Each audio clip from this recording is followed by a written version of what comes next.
Okay, I'm back. Uh, Thanks for your patience. I'm struggling with this as much as you are probably struggling with adapting to your new conditions in work and life. But it's a joy and a privilege to teach this class and teach you how to be a critic, because we need critics, and you got to see yourself that way if you're going to stay motivated about reading and writing and trying to understand your world. To see yourself as someone with a voice, and that voice is one that can bring understanding to more people than have it currently. And that's why I'm telling you, Karl Marx is one of the great critics ever. He brought a very powerful understanding of our world, our economy, and the politics that make it work to light. He was born in 1818 and he died in 1883, basically obscure, unknown really, at his death. We're going to read an essay by Gould about his death and his funeral and who was there, and there was very few people, and some of them were surprisingly sort of young political conservatives and so on. But after his death, no one's had an afterlife like Karl Marx had. It's maybe Jesus, but in the modern world, in the last 500 years, no one's had so much influence, some for good, some for ill, but unquestionably a powerful influence on the course of modern events, more so than Marx. Thanks to his writings, thanks to the movement that he started, along with Engels, the communist movement, there were revolutionary victories on the part of working people first in Russia and then in China. Those revolutions didn't turn out the way they started, but they at least they showed a great potential to have a world that was no longer ruled by the gods of the marketplace, and where workers could have some freedom and dignity potentially. Those revolutions also helped support all kinds of movements in the third world, in the global south, Vietnam, for example, famously, Angola in Africa, movements to where people threw off their colonial masters, their oppressors. The French and then us in Vietnam, for example, famous example of this. And so communism was supposed to be an international movement, actually wound up being a big help in a movement for national independence in the 20th century. So things didn't actually go as planned in this document, but it had a role all the same. Okay, so what is Marx about?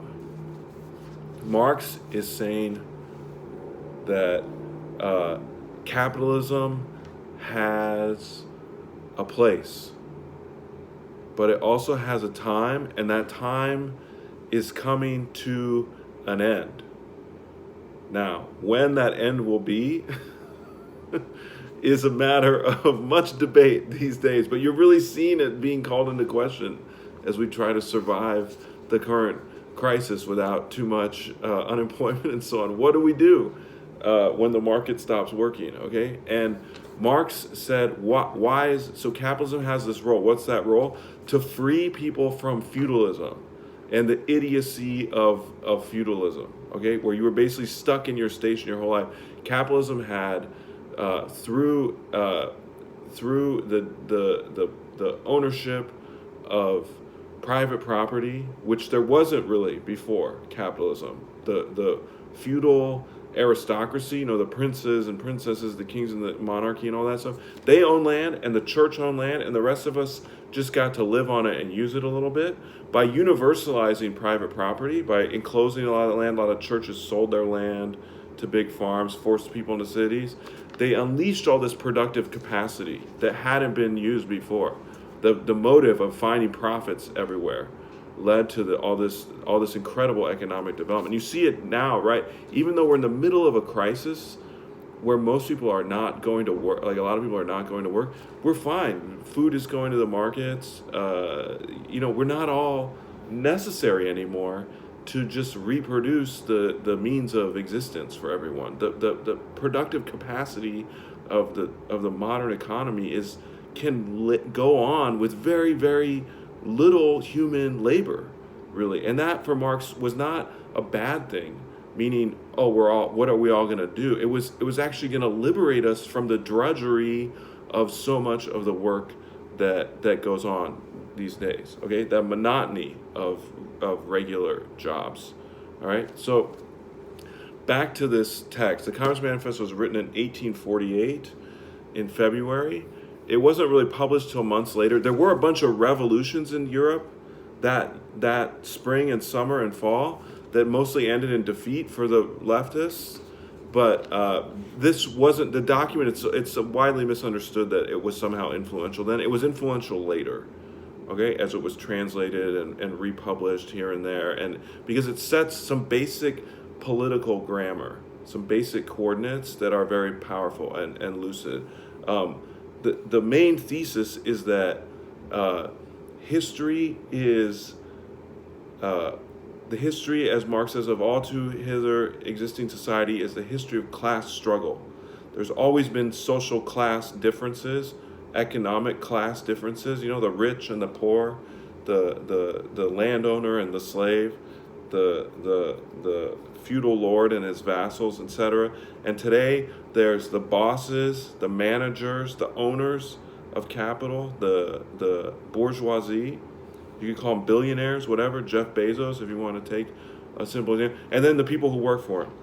And you know who has the power, right? Jeff Bezos has so much power, he can, I don't know, spend billions on superfluous things, okay? Like flying himself to Mars or something, while his workers at the fulfillment centers have to wear diapers because they're not allowed to go to the bathroom. And Lord knows they don't have unions, okay?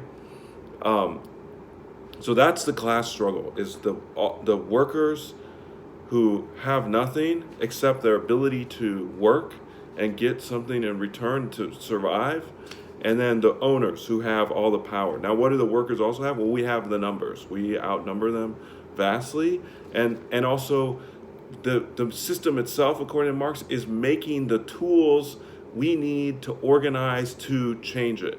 Okay, so the actual system is, they're digging their own graves. They're making, for example, the tools you use on a daily basis, your phone, social media, these are powerful tools for organizing people if they're put to that use, if they're not just used for diversion, entertainment, consumption, that sort of thing, okay? So let's look at the beginning of this, and then I want to look at a couple passages, but just so you get a sense of the fame of and what makes Marx so famous and important and great. He's a great writer, you guys. He's got style. His prose has verve. That is, it's got fight. It's got a polemical, like warlike tone. And how that often comes across is sarcasm. Sarcasm, the word in Greek, means to tear the flesh. Words that, cut into you. And so listen to the beginning of this and hear him mocking everyone. And it's still true to this day. Communism is this notion that haunts us all. A specter is haunting Europe. I'm on page 2 here. A specter is haunting Europe, like a ghost. Something creepy and haunting. But he's teasing you because it's just him and a few other people. These PhD dropouts who work as journalists. It's the same thing today. Most communists are intellectuals with not much going beyond their political ideas that they share with each other, okay?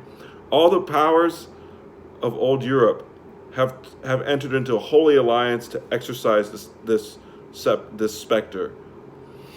Pope and Tsar, Metternich and Gozat, French radicals and German police spies. And you might add today the KG, the CIA, the FBI, Donald Trump, like that kind of thing. Those are literally like institutions in our society that one of their main purposes, the FBI, CIA, was to stop communism. They were political police, and domestically and internationally to this day. Where is the party in opposition that's not been decried as communistic by its opponents in power? And you'll see this, even if they will, of course, call Bernie this because Bernie is a socialist, but if it's Biden, they'll say he's a communist too. No, it's an opposition. Where is the opposition that has not hurled back the branding reproach of communism? And you'll see this now. People are saying if Trump takes over production and starts printing this stuff without the corporations having to say, that's communism. That's state ownership suddenly. They're going to see people on the left, or the liberal center, like Cuomo and Pelosi and so on. They'll be criticizing Trump as a communist against the more advanced opposition, as well as its reactionary adversaries. Two things result from this fact.